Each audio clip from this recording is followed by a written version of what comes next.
see you. Hi, I'm Eddie Robinson, and in this episode, Artificial Intelligence and the Deep South. A young computer scientist out of Mississippi is doing her part in overseeing biases in technology. She's working in Atlanta as an artificial intelligence researcher for Amazon. She's taking much of the money she's earning and reinvesting it towards the development of a multi-million-dollar innovation center that's set to transform downtown Jackson, Mississippi. It's so difficult to do real estate projects on this level for people in the Black community. Even for myself, who has the money in the bank, where you still have banks who don't want to work with you. We explore her journey in a tech industry with very few Black women and not many with doctorate degrees. Stay tuned for a candid conversation with Dr. Nashley Cephas. Oh yeah, I feel you. We hear you. I see you.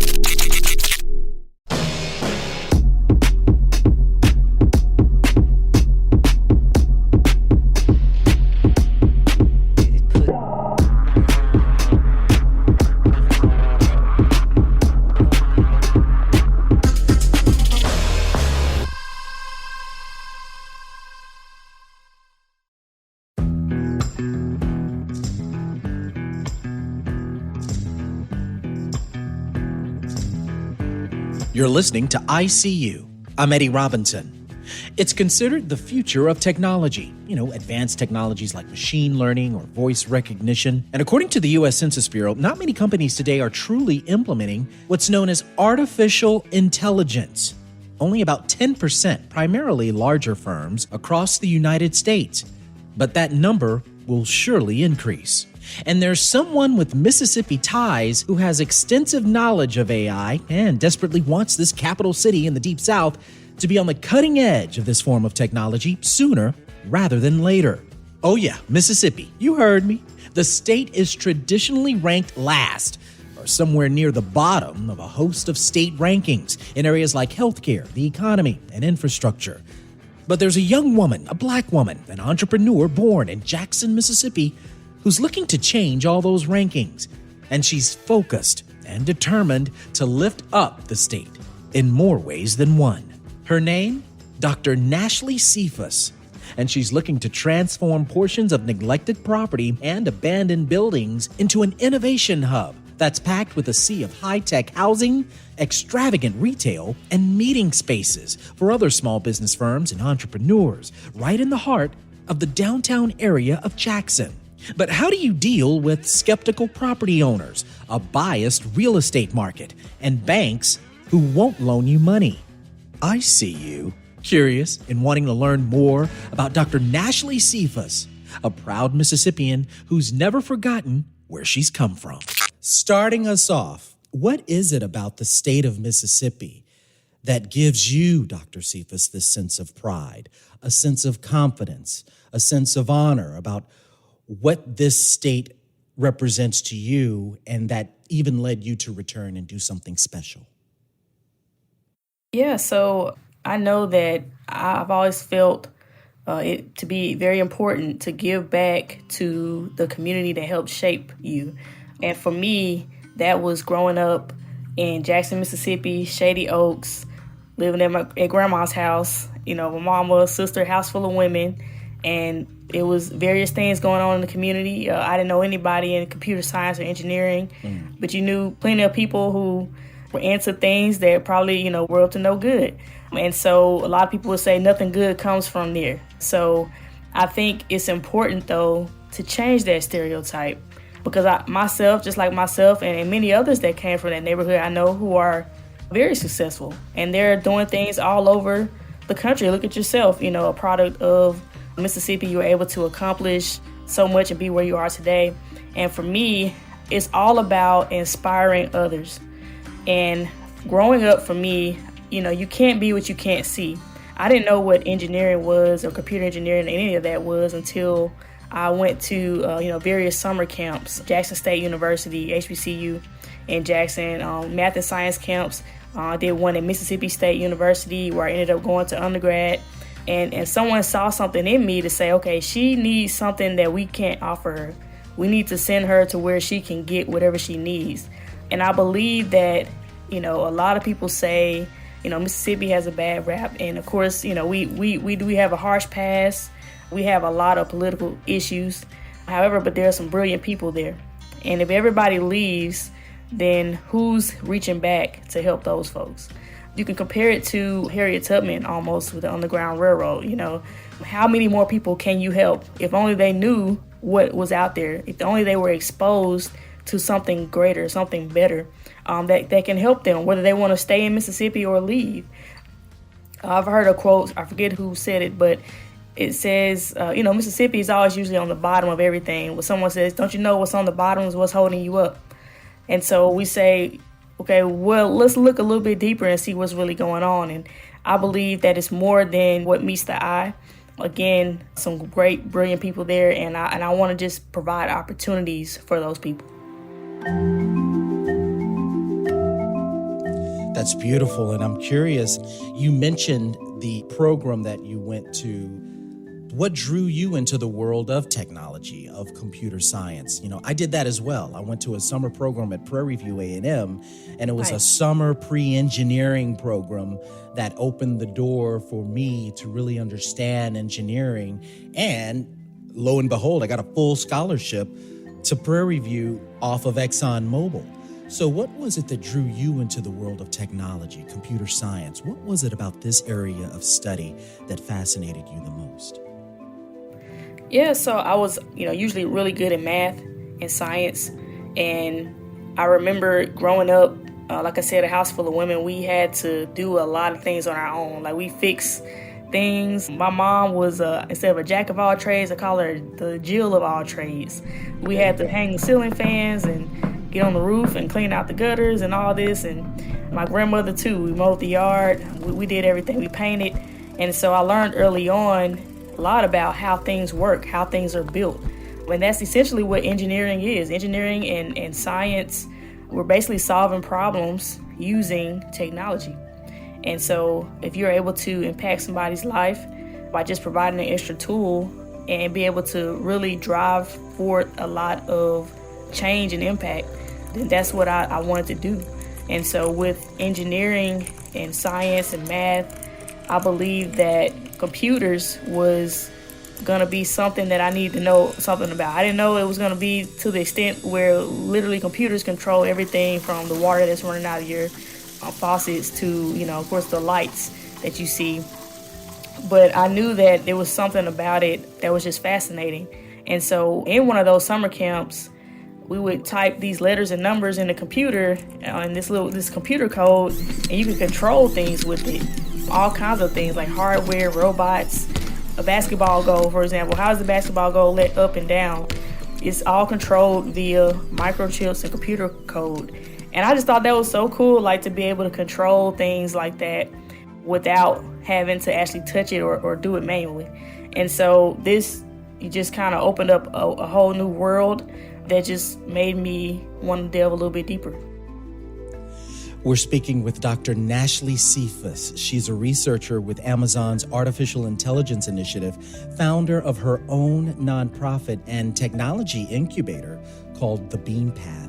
So how did that computer science career crank up, ignite? What happened? And how did it get you to Amazon? Let me just say my first love was music. So I played the piano, I played classical piano, I played jazz, I played gospel, played for my church for several years, led the youth choir, directed. I was very influenced because I came from a musical family. Majority of people in our family either sing or play an instrument, and all sorts of performers and things like that. And so I was really considering, I even had a full scholarship for music, piano. And so I was trying to decide between that and engineering. When it got time to come to high school and make that decision, I decided to do computer engineering. But I knew that I love music and play music. No one can take that from me. So I said, at least I always have that to fall back on. You can never take that away. So I decided to pursue something different to add that value to my life. And my mom, she always instilled in us to always have a plan B and a plan C. But she would make sure we were very well-rounded We participated in art classes and music, as well as engineering. My sister was even in gymnastics. We played sports. I was tennis, basketball. And so she wanted to make sure we had plenty to fall back on because, she wanted us to be strong, independent women and not have to depend on anybody for anything. And I really appreciate her for that.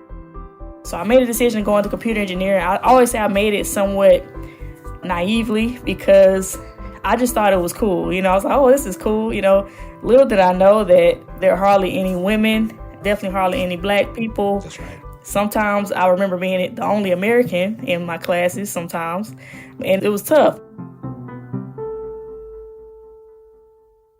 Coming from a place like Jackson, which is majority Black city, it was a big culture shock for me to go to a predominantly white institution, Mississippi State, which at the time, and it still is, the best engineering program in the state. And I was able to get a full scholarship there. Wonderful. While at Mississippi State, I had a great time there. I took advantage of everything. I remember a mentor, she took me under her wing. She was actually the dean, a female dean in computer science, Dr. Donna Reese. She said, you're going to be okay. You just got to work a little bit harder, get caught up, and you'll be all right. Yeah. Everybody in my class knew how to code except for me. And I was like, isn't this like the first class? Like, did I miss something? But no, it was like, and it just really speaks to the disparities of some of our education systems. Growing up in one of the top schools in the capital city of Jackson, Mississippi, Jackson Public Schools, and being, I think I was third in my class, straight A student, and yet I did not know how to code. Apparently, that was a thing that a lot of other people were doing at that time. And so, and there's a lot that has been said about that, and that's in the works to make sure that everybody has an opportunity to learn. But I remember my mentor, she took me under her wing, and she said, just make sure you take full advantage of this time. So I had the opportunity to study abroad in France. I studied in Seoul, South Korea. I interned several places, IBM, Delphi. I had several scholarships and fellowships, and the money just kept coming in. It was like maybe first or second semester, and I was wondering where I was going to get this $1,000 from for these books. And I just remember talking to my mentor, talking to a few other folks, and they said, don't worry about that. We got you. And the next day, I had that money in my student account. And I was like, oh, okay. And it was just like, and I thank God for that, because every time I was in a bind, somebody always worked with me, and it was worked out. Yeah. And so I just say, if you would have told me that going into computer engineering was going to be like that, and late nights in the lab, and everybody out there partying, and sometimes I would party, but after that I'm going back to the lab because I got to work done. And I remember Delta Sigma Theta, joined Delta Sigma Theta, pledged Delta Sigma Theta, and great. Same thing. It was like, okay, we are here partying on the yard, and all right, y'all, I'll see y'all later. I gotta go. You gotta go get this lab done. Alpha Phi Alpha, totally understand over here. Nice. Yes. Yeah, I almost lost my scholarship from partying and pledging Alpha, so I know what you mean about college life. Yeah, so that was the life, but I'm almost glad nobody told me that's how it was going to be. I might not have, exactly. Like, no, I'm all right. I'm all right. Exactly. But that's kind of how it happened. And I went to grad school at Georgia Tech. Same deal there. Minority, triple minority sometimes, but I got through it.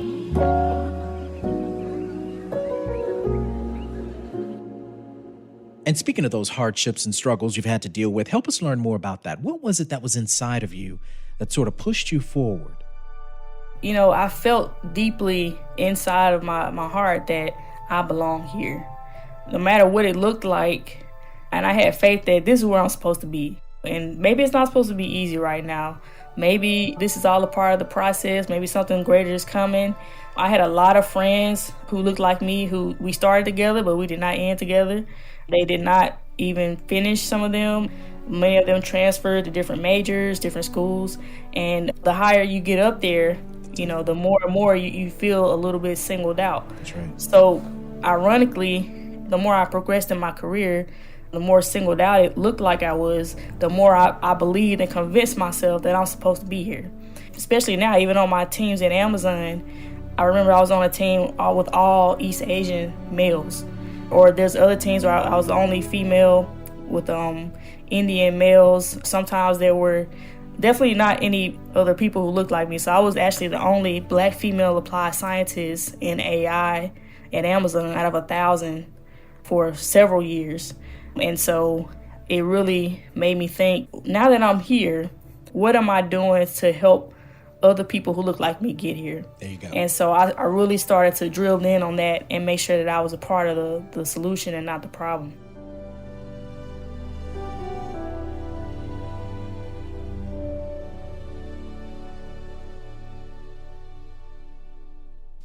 Coming up, more with Dr. Nashley Cephas, and we'll start to get a better feel of what she's actually doing at Amazon. Plus, she'll also share with us what she recalls to be one of the most racist moments she's ever experienced. And I'm sure it'll surprise you. I'm Eddie Robinson. Don't go anywhere, because I See You. We'll be right back.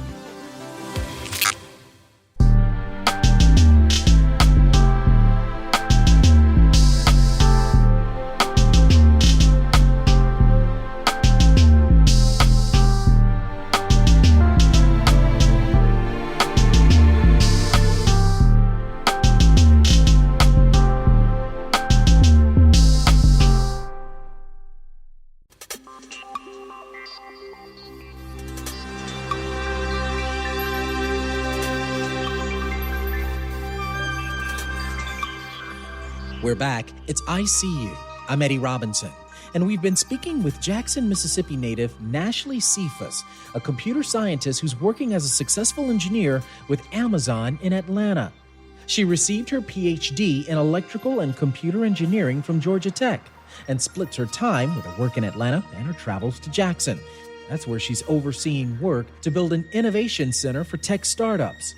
But throughout her career, she started noticing something strange. Racial profiling based on facial recognition. Yeah, that's right, facial recognition systems that would exhibit the same misperceptions and racial prejudices held by their own human programmers. And would you believe it?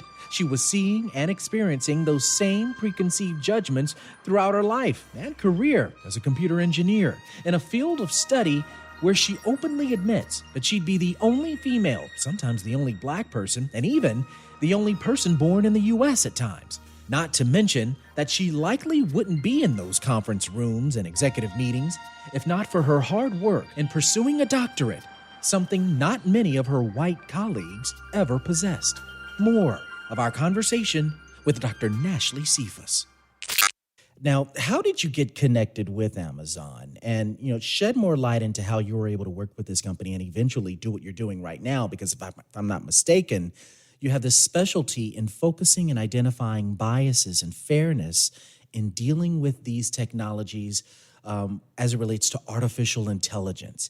And some people who are listening to this may not have no earthly idea what AI is all about. So on some level too, kind of get into that conversation as to describing what AI is. But how did you get connected with Amazon? Absolutely. While I was at Georgia Tech working on my PhD in computer engineering, my expertise at the time was machine learning and AI, by the way. And machine learning, what is that?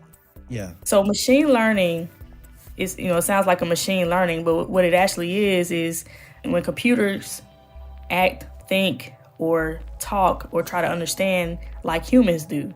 And so they learn, the computers or the machines, they learn based on lots of data that has happened in the past. Similar to how we can predict the weather because we know what the humidity was, we know what the temperature was on this day up to 100, 200 years ago. Okay. We take all that data and we try to predict a model to tell you what the temperature is going to be today. Today's forecast calls for more of the same, with a high of 66 and a low of 46. That's exactly what machine learning and AI is, except we have expanded the application beyond forecasting the weather to be able to do things like predict what my face is showing, to predict who it is in the camera, to tell you what it is that you just said. Like, did I just say hello? Did I just say hi? Did I just ask a question? Alexa, is it cold out? We can also recognize things like handwriting based on patterns from that previous data. And so that is what we mean when we say machine learning, or the application of machine learning, which is artificial intelligence. And so That was my expertise at Georgia Tech. I worked with speech, so recognizing voices, recognizing different people in the room. Like if several people were in the room talking, how do you identify who's in the room without looking at it? Or how do you pull out different conversations from what people were saying all at the same time? Yeah, real period, rich period. That was my thesis work at Georgia Tech. I also worked with what we call image recognition, recognizing objects and images. And so these were algorithms or computer recipes, computer coding recipes that we wrote to be able to recognize these different images, objects and images. Sure. So along the lines of that, I was introduced to a young lady named Jewel Burks, who was, at the time, she had come up with this idea to create this company called PartPic, P-A-R-T-P-I-C. And the idea was that you would take a picture of a part, like a screw or a nut or a bolt or a washer, and the algorithm will automatically recognize what that part is and where you can buy that part. So the application is similar to like, say you're putting together a baby crib and the dog ate one of the screws or you dropped one down the drain. You need to get another one. And remember, with parts, you need the exact match. You need the exact fit. Otherwise, it's not going to work. And so instead of taking that part to the Ace Hardware and saying, hey, Bob, I need you to get me this part, he's going to look at it because he's been working there about 20 years. He's going to go exactly to where that part is. But not everybody can go to Ace Hardware. Not everybody has access to a Bob who's been working at Ace Hardware. And so just take a picture of it. We would measure the part, identify the part, and tell you where you can buy the part so you can get it shipped to your house. And so that was the idea. Remind you, that was my expertise already at Georgia Tech while I'm finishing up my PhD. Wow. And so we were connected. Another Black female, by the way, Jewel Burks. And so we started the company. I was a CTO, Chief Technology Officer, just part-time at the time. I've helped her finish her prototype. And I ended up finishing Georgia Tech and going to New York City, working for a consulting firm up there. Great. And she calls me back and says, we were able to take that prototype that you worked on and we raised $1.5 million. Nice. And we need you to come back full time and be our CTO because we need this Black girl magic on this company right now. And so I was like, oh, okay. And so, of course, me, Southern girl, living in New York City, 20 inches of snow isn't exactly my cup of tea. And, of course, we have all sorts of corporate America issues, being the only one and dealing with those things. And so I actually put in my 2 weeks notice when she gave me that call and told them I was leaving, going back to Atlanta to be CTO of this startup company that we didn't even know if we were going to be around in 3 months. And so, but I knew the idea was amazing, okay, and I knew that we can get it done, especially with my help. And so we built the company from about 3 people to about 10 people over the course of about a year and a half. I was presenting at a conference in Boston in May of 2016 about the technology at PartPic and what we were doing. Sure. And Amazon was in the audience. A guy from Amazon's business development was in the audience. And so when I came down off the stage, finished my presentation, a few people wanted to line up and ask me questions. And so when I got to him, he finally got up to me.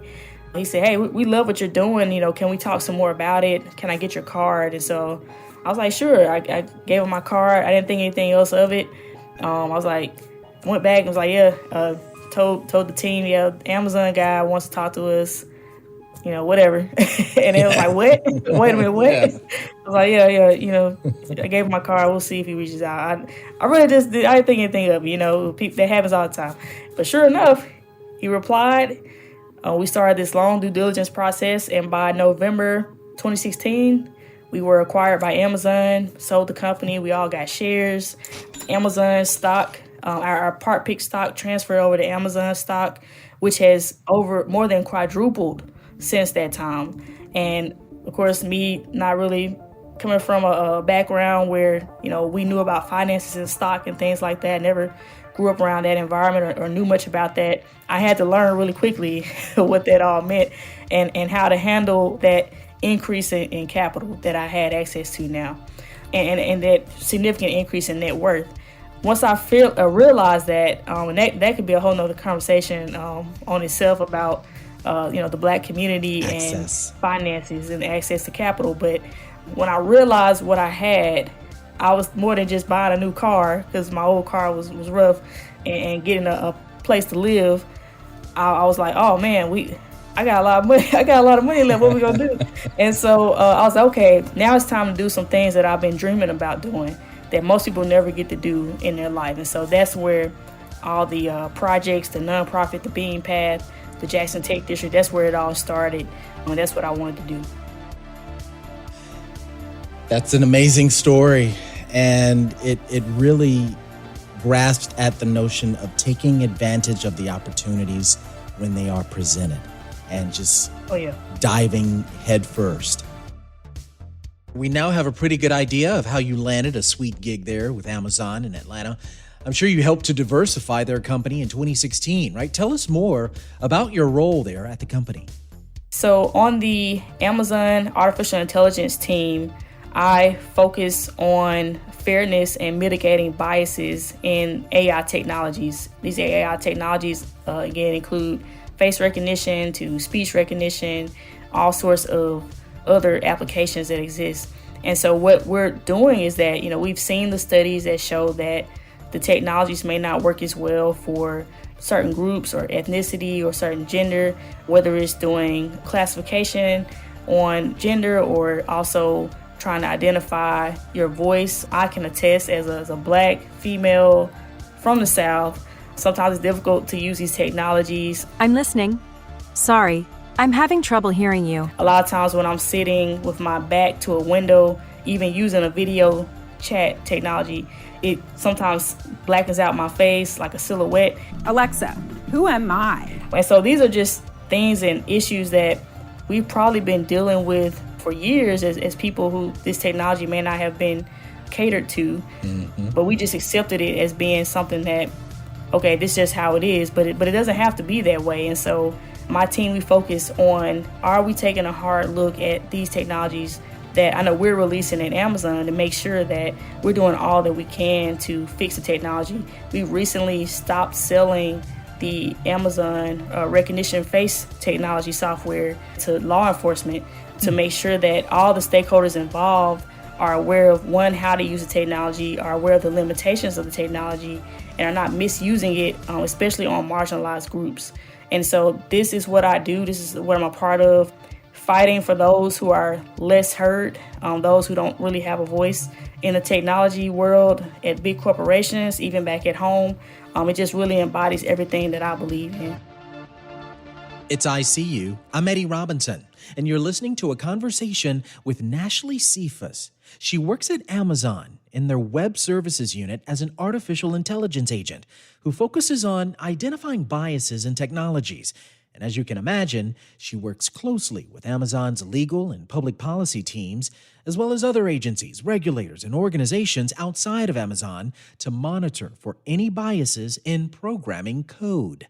It's one thing to create technology that's honest and fair to all users. But what about those experiences in real life? What happens when technologists have an underlying prejudice towards a particular race or ethnicity? We continue our chat. Is there a moment in your life that sticks out to you as to how you were treated by someone and it actually felt kind of racist, or it just didn't feel right, and that kind of pushed you to continue on? Could you share any of those kinds of experiences that you might have run into? When we first got to Amazon, it was not the Amazon that it is now. So this is over 4.5 years ago. Yeah, 2016. Yeah, there was no VP of diversity. There was no DEI officer or org within the company. Those sort of things, if they did exist, they would pop up and just disappear really quickly. And so I think the company had a lot of learning to do, and probably not just Amazon, but I'm probably sure this was across the tech industry, especially for the large corporations. And so there was a lot of learning to do about, what does it mean to diversify your tech teams? Why is it important? What is inclusion? What does it mean to have a responsibility to provide equity to people who don't have access to this knowledge to get to where everybody else is getting? And a lot of times it affects your company, it affects your products. If we don't consider these things when we're, developing, even conceptualizing what we're trying to build as a company. And so I remember when we first got to Amazon, of course, we were the only Black female tech managers within our org. We increased the number of Black people by like 400% or something. It was like something crazy. Wow. And then Black female managers, again, we were the only ones across the entire company in technology. And so interesting. And I think that there was a lot of challenges because I believe in, people not being used to having us around. And of course, we all often in corporate America, a lot of people are underserved, underrepresented folks deal with, how do you change what you say? How do you make sure nobody's offended? How you make sure they understand what you're saying?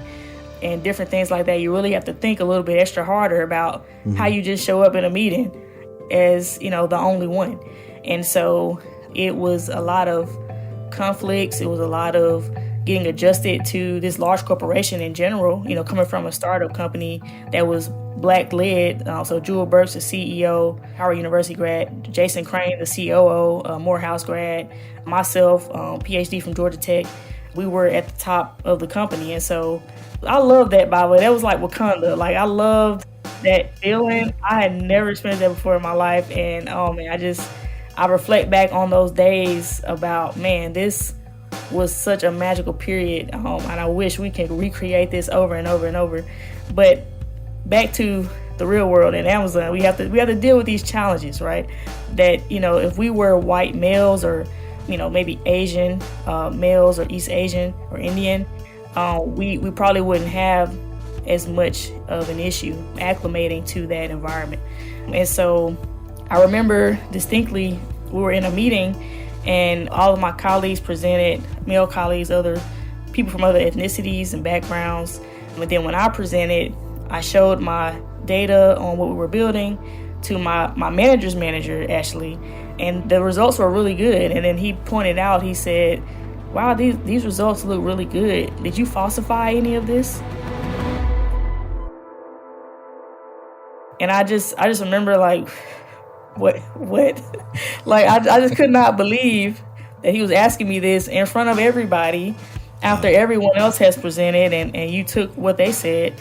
And now you have some reason to doubt me, and not only doubt me, but call me out in front of everybody because it looked so good, as if that should not have been the case. And so that's just one of several occasions like that. But, these are things that we deal with, as women in the tech field, as underrepresented in the tech field.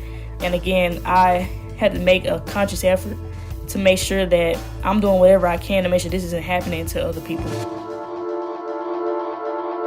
Coming up, more with Amazon's Dr. Nashley Cephas. Plus, we learn a bit more about her nonprofit, The Bean Path. And we get an update on the technology space that she's building in Jackson, Mississippi, and how she's transforming her hometown into a thriving innovation center for digital startups and entrepreneurs.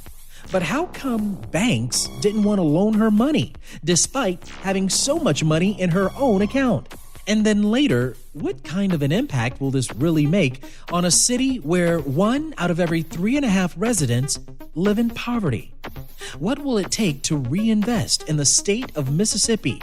And is it worth it? Find out as we wrap up our final segment of ICU. I'm Eddie Robinson. We'll be back in just a moment.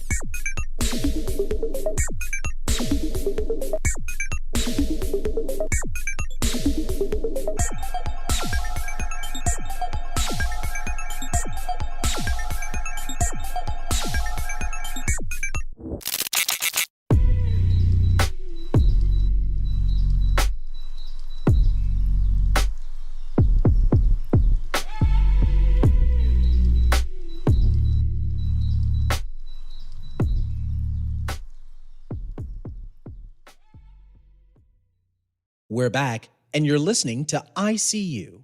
I'm Eddie Robinson. I am Dr. Nashley Cephas, and I am founder and CEO of The Bean Path. Having been born and raised here in Jackson, Mississippi, I still notice a lot of gaps as far as technology amongst our communities. I love being able to come back and show people, one, what is artificial intelligence, two, show them how they're kind of already using it, whether they know it or not, and three, showing them all the benefits of it, as well as things to be concerned about. I've been coming to the Bean Path since I attended the Coding Academy when Nashley Cephas first came around. To see her out here, and especially down the street from where I live, to be at the library and teaching this type of technology and stuff is very exciting. Last year, we helped over 250 people, gave away over $8,000 in grants and scholarships, and we'd love to help you cultivate to sprout so you can determine your route. That was a quick audio postcard, if you will, for the nonprofit based in Jackson. It's called The Bean Path, B-E-A-N, Bean Path. Founded by Dr. Cephas some 3 years ago, their mission is to sow technical expertise, grow networks, and fertilize communities. See what's going on there?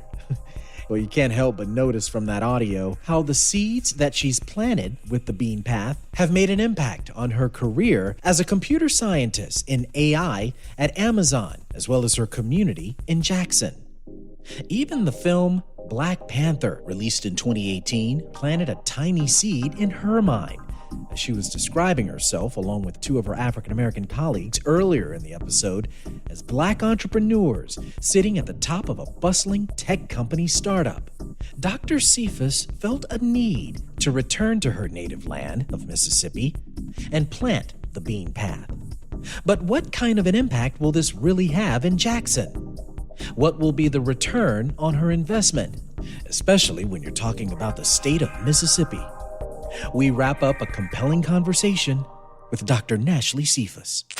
Seeing those Black leaders, you've really created an image in my mind of how amazing that felt, because you have gone through so much, and I'm sure you have, especially as a woman and as a Black woman, and seeing, these Black leaders all standing there right beside you. I mean, what is in your mind the culprit? Why don't we see more of that in technology? Is it because of our youth? I mean, let's just be honest here with regards to our young people.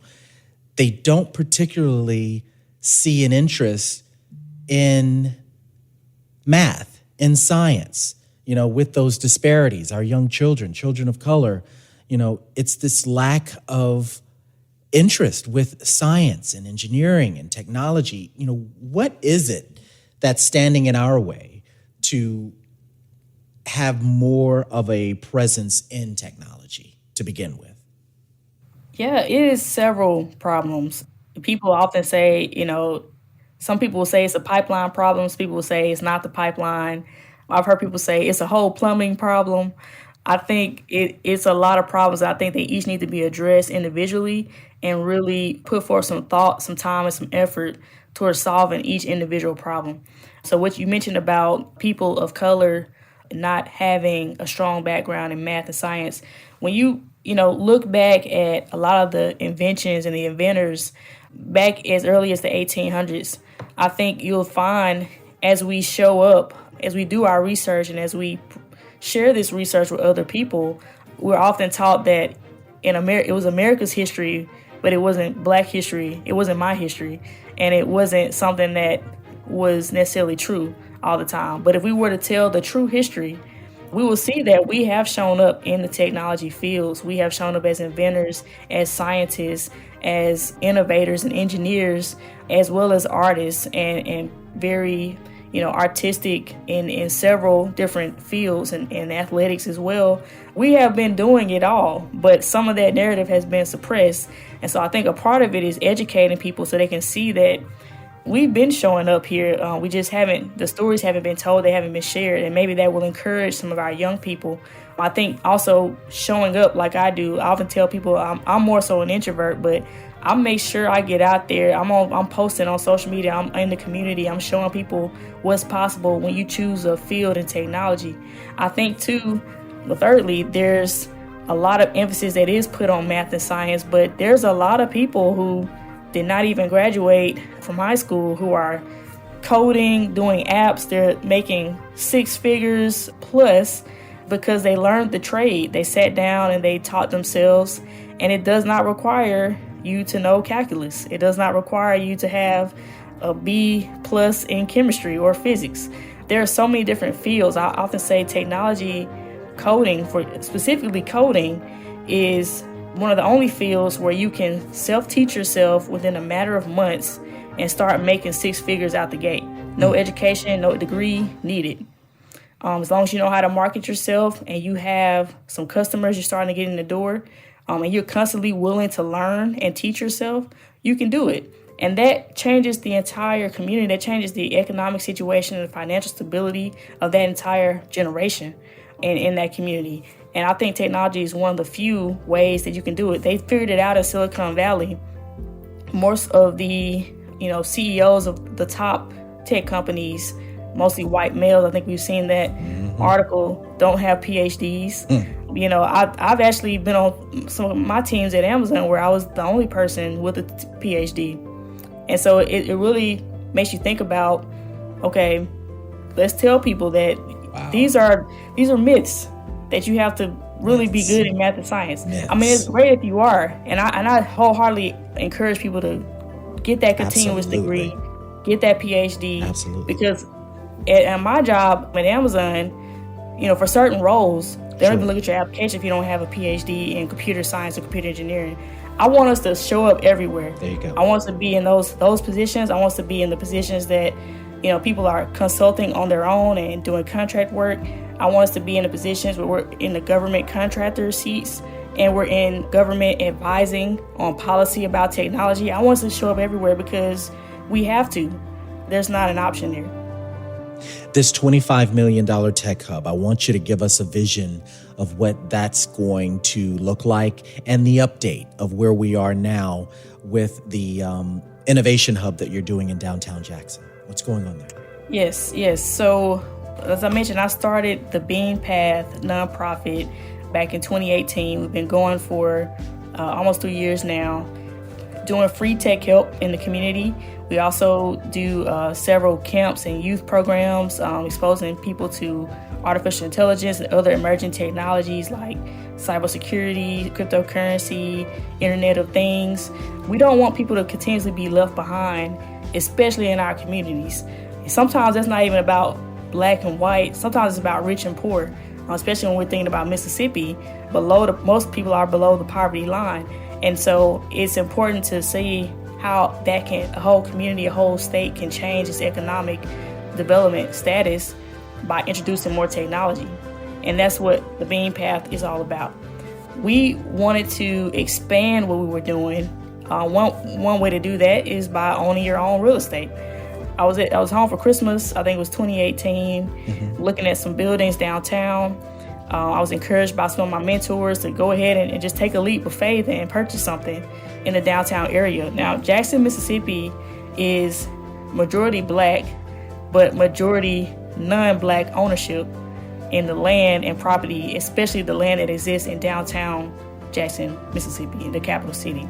So I did not know that I was making history by now owning 14 acres, over 700,000 square feet, 8 buildings in downtown Jackson, Mississippi, as a black female owning that property. Wow. I really was only looking for one building. Found out the same guy owned everything across the street for like 2 or 3 blocks, and I went for it. That was not a part of the plan. That's one of those things, I'm just kind of led by intuition, and this is what I'm supposed to be doing. I'm going to do it.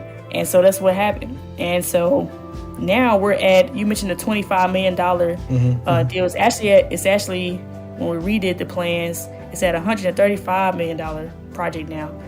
And I'll tell you why. I was on this $25 million development track, live, work, play, tech hub. So it involved a venue space, restaurants, housing. We'll also have a maker space, an innovation hub.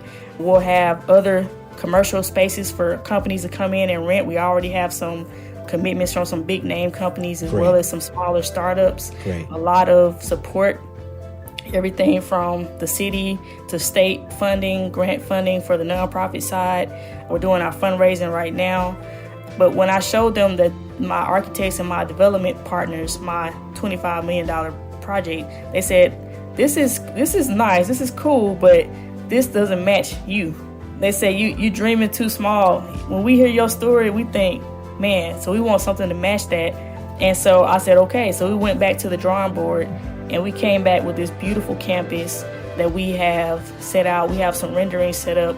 We'll be posting those, but it's on the website, jacksontechdistrict.com. That's JXNTechdistrict.com. And you can sign up for our newsletter to get our updates there. You can also visit The Bean Path, so TheBeanPath.org. That's our nonprofit. We've been operating for almost 3 years now. If you love this, check us out, see what we're doing. We do workshops every month. You can feel free to donate as well. We're doing a big fundraising campaign. We're about to launch. And so we'd love to have you a part of that.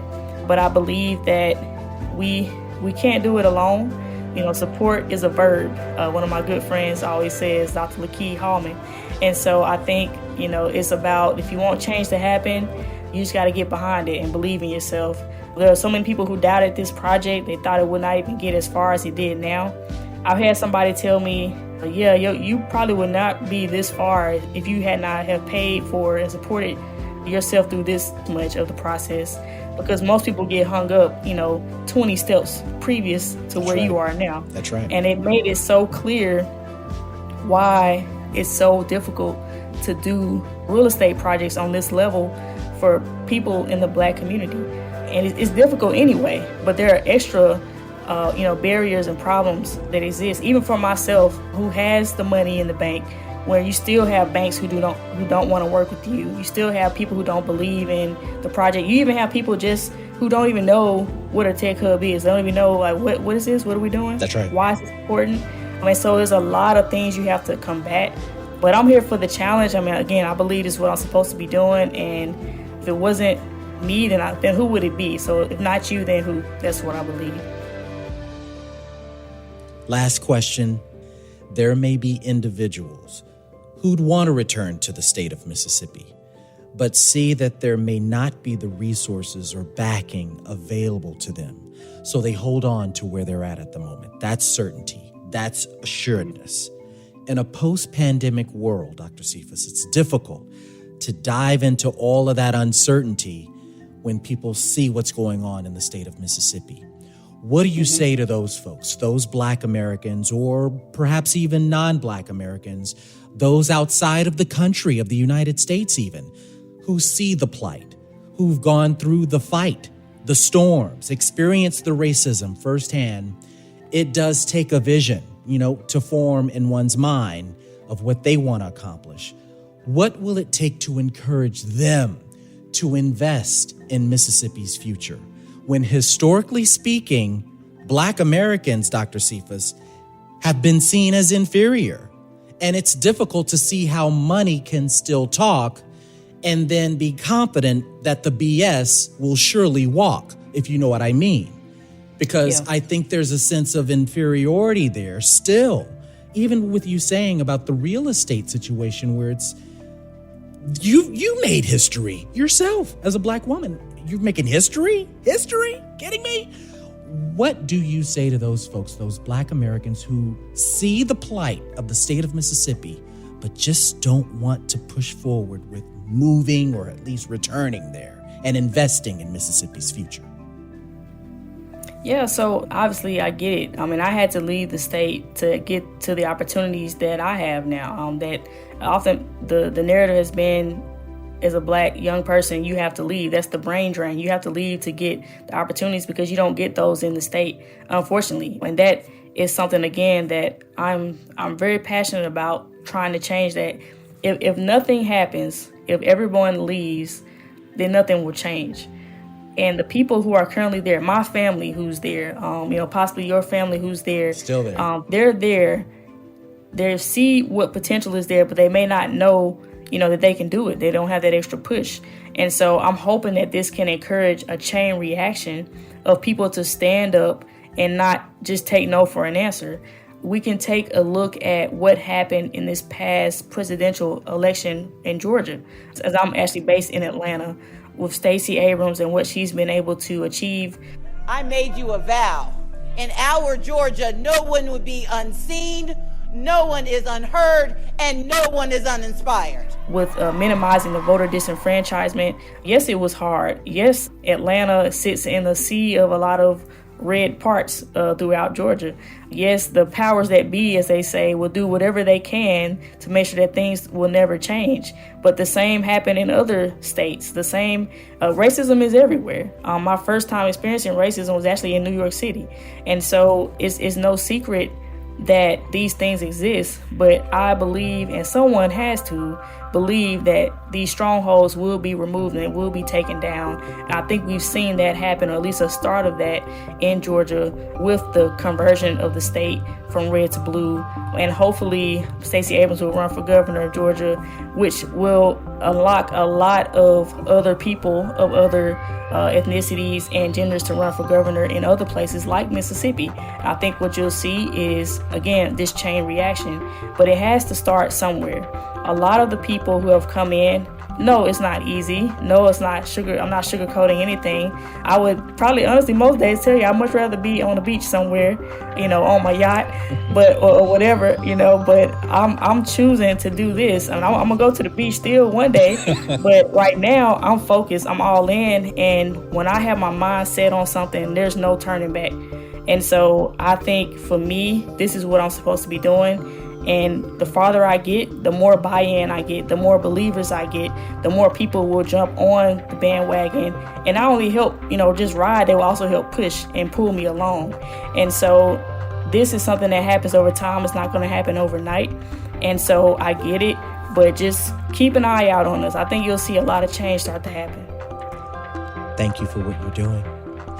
Dr. Nashley Cephas, transforming deserts into an oasis of technology, and also helping us see a path forward by what you're doing in downtown Jackson. I see you. Thank you so much. Thank you.